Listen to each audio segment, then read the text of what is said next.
everybody. Thank you so much for joining me today. In this video, I wanted to share with you my recipe for a pumpkin spice latte.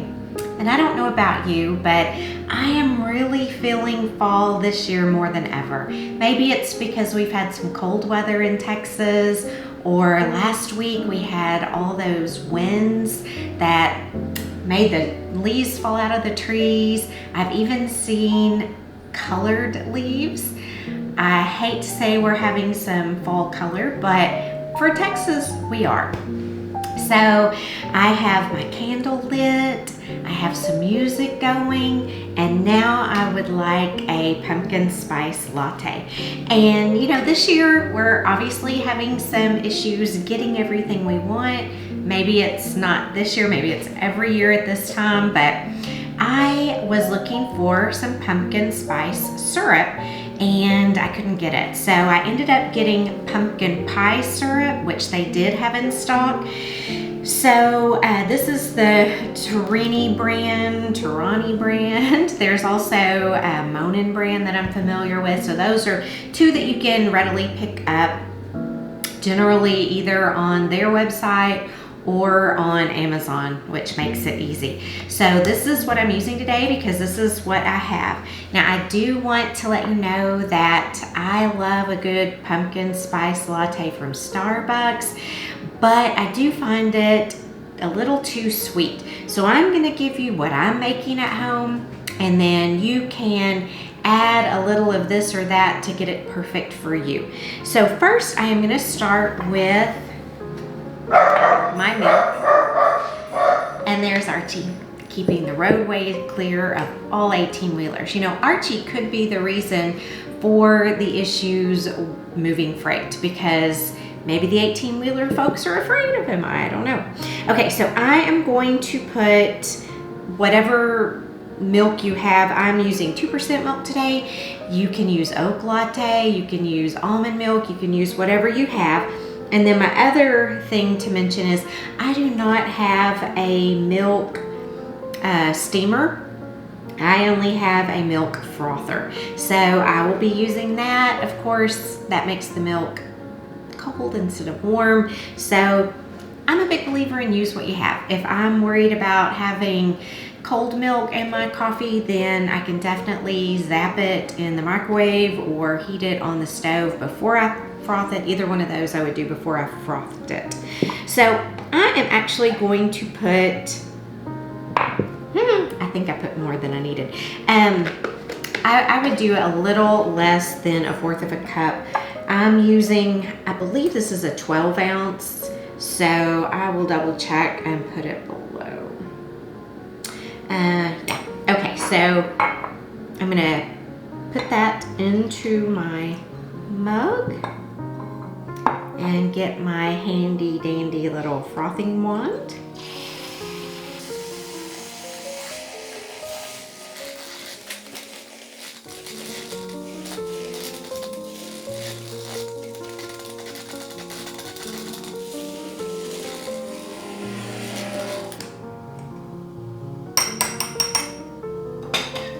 Now into my frothed milk. The way I like to do it is to take my syrup. Actually smells kind of good. And I like to do 2 tablespoons of pumpkin pie syrup.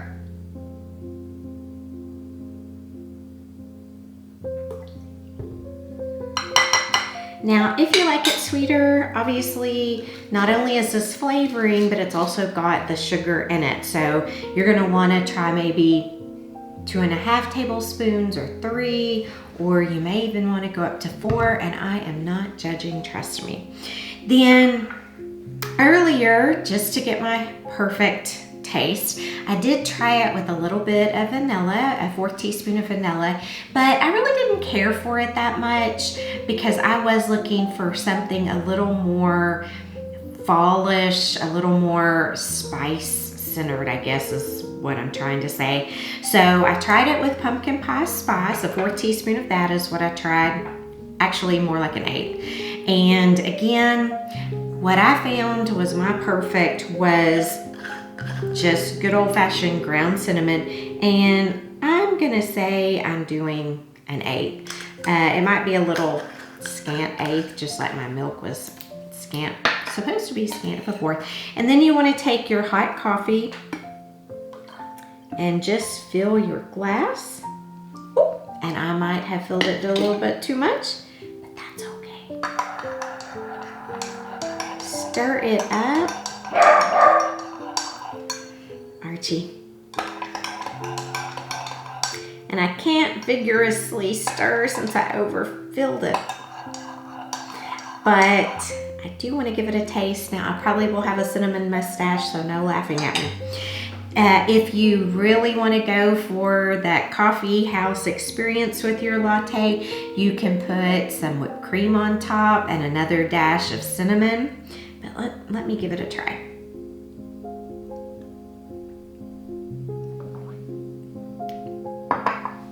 That's perfect for me. I love it. So on the coffee, I don't know how much that was. It was probably 6 ounces, 8 ounces. I think the main thing is we each have to sample and try and find out what's perfect for us.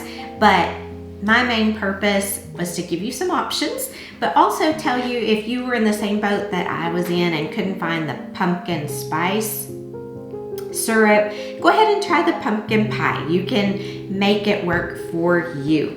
And this is delicious. I'm going to probably take a break, maybe watch It's a Great Pumpkin, Charlie Brown, or keep listening to some music and read a book, enjoying my pumpkin candle and my pumpkin spice latte. This would also be great over ice. I'm just feeling, well, it's actually getting a little warm today, but I'm going to pretend it's cold outside and keep drinking my hot latte. So I hope that gives you a good idea. I hope you enjoy it. If you have some other things you like to do with your pumpkin pie syrup or with a nice autumnal latte, please let me know in the comments below. If you haven't already subscribed, I wish you would. I'm fairly new to YouTube, and so I am in need of subscribers and thumbs ups and comments and all those wonderful things.